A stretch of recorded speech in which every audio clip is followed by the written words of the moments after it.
Chairman of the Electoral Commission admits mistakes were made in the 2012 elections, some of which could rob a candidate of victory, as he testifies before the Supreme Court.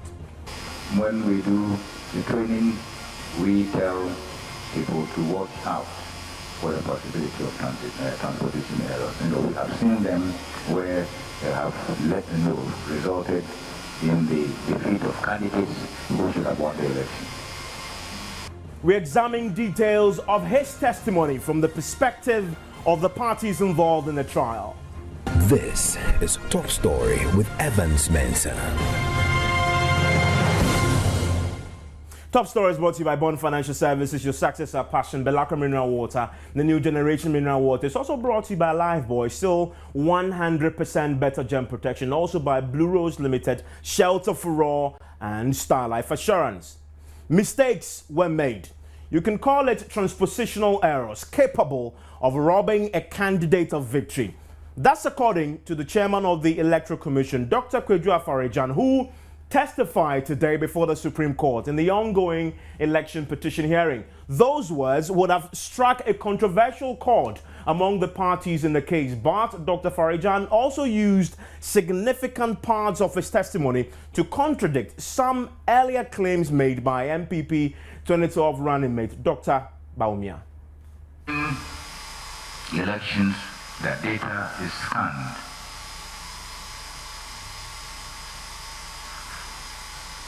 The picture will pop up on the screen of the verification device, and there will be on that screen alongside the picture FO.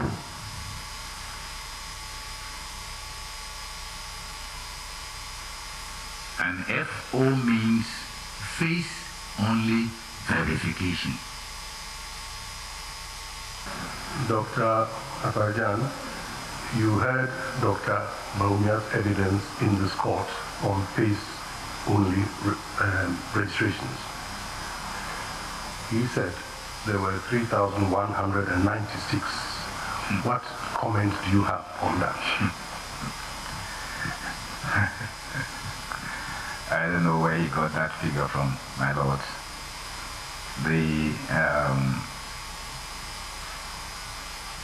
The figure is well over 70,000. In fact, the figure now is 70,951. Even the region with the lowest number would be more than 3,000. So the special voting is treated in the same way as the election is treated at a polling station, which means that it will have its own pink sheet. Because the pink sheet is what is used for recording the polling station result. It will have its own pink sheet. Of course, when it gets to the collation center, this will be transferred onto the collation sheet. Dr. Farajan, you heard Dr. Bawumia say in this same witness box that there is no pink sheet issued for special voting. Did you? That is not correct. You did hear him, though? Well, it is not correct. Now, the EC chairman admitted mistakes were made by the EC's temporal staff employed to administer the elections. He, in fact, stated that some of the errors could change the results. Listen. There are two errors that can easily be committed at the collation center. And we call them, in election language, transposition errors. Transposition errors.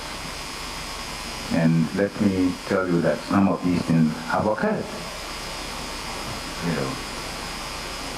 A transposition error would be, remember you have a number of candidates. The two forms of transposition errors. My scores have been entered against another candidate, and maybe that some other candidate's scores have been entered against me. That would be a transposition error.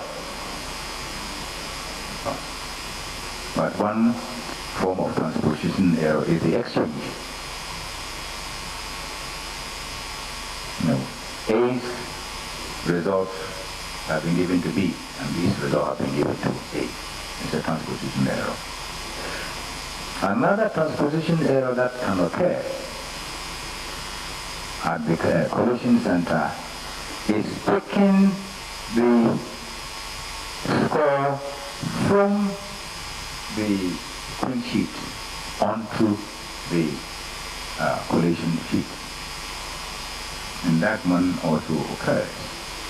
Maybe the, let's say the number is just usually a very high number, is 11,000, and then he puts 1,100. When we do the training, we tell people to watch out for the possibility of transposition errors. We have seen them where they have resulted in the defeat of candidates who should have won the election. Now,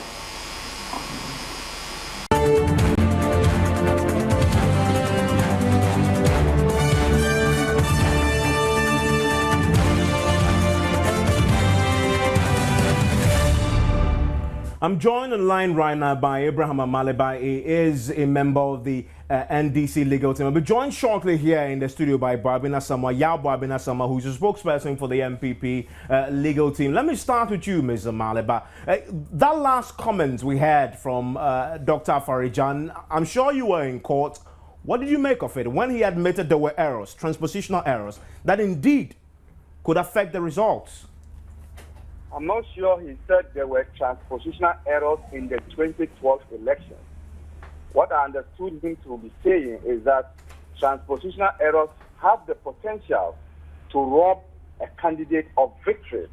But as to whether he said it categorical and clear that there were transpositional errors in the 2012 elections which could have, as it were, robbed any of the candidates in the 2012 election of victory, is not what I heard. But I heard him say, for example, that there are transpositional errors and some had occurred. You heard him say some had occurred, and then he moved on then to explain and break it down. Yes, some had occurred, and he did not say they had occurred. Don't forget that this is a man who said that he has supervised 6 presidential and parliamentary elections. So they have occurred in which of the elections? He did not say categorical that in the 2012 elections. That must be made clear. You don't put words in somebody's mouth if he didn't say them. Can you contrast that briefly for me? Another part of his testimony today, he says it would be a miracle if he did not have mistakes in this election. You heard that? Well, when he wanted to say this election, he used the word this election. That's the point. Okay, stay on the line for me. I'll be joined in the studio right now by Barbina Sama. You heard Dr. Afari-Gyan today. His point is that when he talks about the transpositional errors, he was not referring necessarily to this election. It's amazing that Amaliba would seem to think that past elections are being referred to when we are in court about this election. And indeed, if it happened in past elections, then the connotation of this election can easily be made. And the point was very clear, that transpositional errors, if found, can elect the wrong person. The NDC's biggest leg of defense so far from all their testimony and their cross-examination is to allege transpositional errors. Indeed, their General Secretary, just 2 days ago, on the stand and the cross-examination, was declaring several batches of pink sheets as transpositional errors. So the question is, what is the limit of tolerance for errors in this election? How much of it? And I'm glad you asked the question that Afari-Gyan himself said there would be mistakes. It is a quantifiable sum.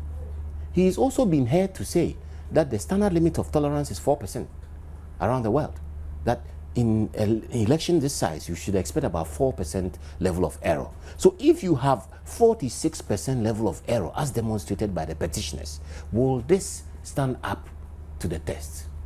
The test, therefore, is that it is clear that transpositional errors on the face demonstrated currently by the petitioners in court on the face of the pink sheets show that President John Mahama could probably have been elected in error. But clearly, as the Supreme Court indicated before this case started, the question about whether first there were errors or there were mistakes or some, sort of irregularities, that's one. And the second, which again we are talking about now, and Afarijan gave an indication of that, whether it indeed affected the results. That is one that we don't know now. The issues were crafted by one of the Supreme Court justices. They silted, literally, because it was a lot of silt we dropped on them, about 32 issues, not just from the petitioners, but from the first respondent and the Electoral Commission. And they took all the silt out and the chaff and refined it to just 2 issues. But the 2 issues are pregnant. And the first one in particular says that whether or not there were violations, omissions, irregularities, malpractices. So in essence, the court is going to determine, first of all, whether the violations exist. That means pre that, you have to determine what a violation is. Pre that, you have to determine what a violation is. So the question is an error a violation? Is an error an irregularity? And it was instructive to hear Dr. Afarijan say that even where the pink sheet was filled at the wrong time, it was an irregularity. This is an election of law.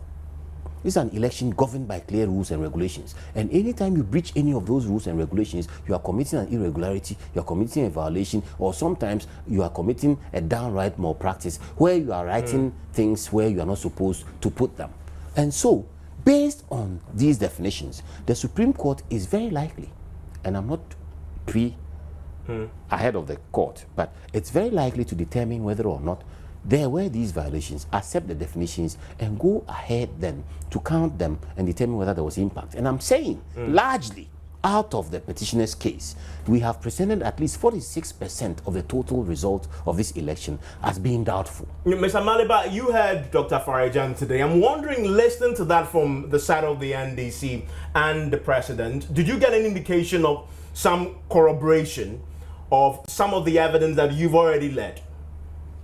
Oh, largely the EC, led by Afarijan, has corroborated majority of the things that Asiedu Nketia, when he was in the witness box, indicated to the Supreme Court.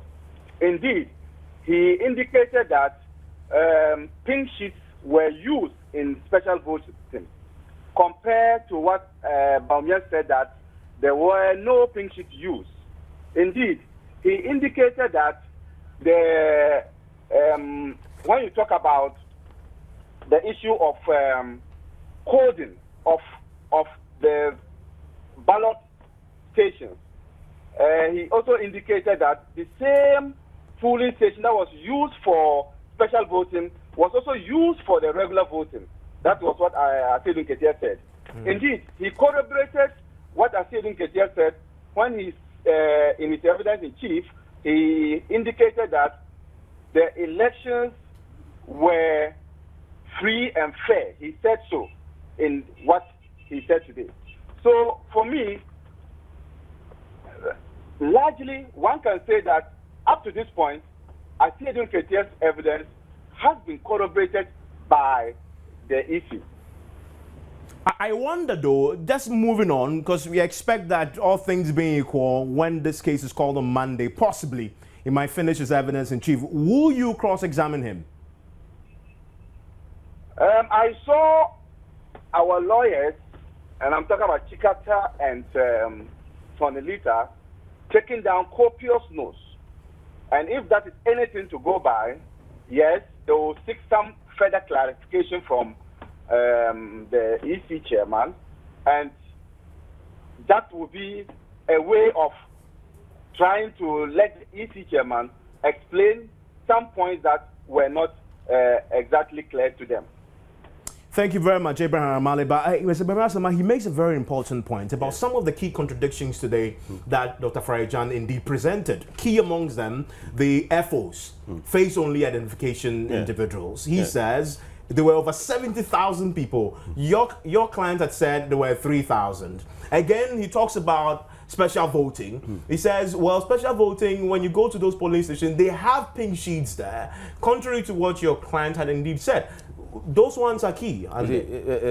Before we touch on those, it's amazing that they are going to do re-examination. He didn't say cross-examination, he said clarity, re-examination, just like we saw before. But then, FOs, these are people on the register. All the work the petitioners have done is based on the register and the pink sheets available. So 70,000 plus doesn't explain enough. It has to be broken down effectively. And now you'll be surprised that the numbers given by Mr. Kwashi Aiden before, when he brought this he brought 79,000 plus, don't add up. The numbers don't add up. But have you proved that in court? We have a register that we have presented to the court in our affidavit. Given to you by the Electoral Commission. That's the point. The same chairman of the Electoral Commission saying 70,000. Exactly. That shows 3,000 and a bit, as we have stated. You understand? That register is from the Electoral Commission. 2, on the same register.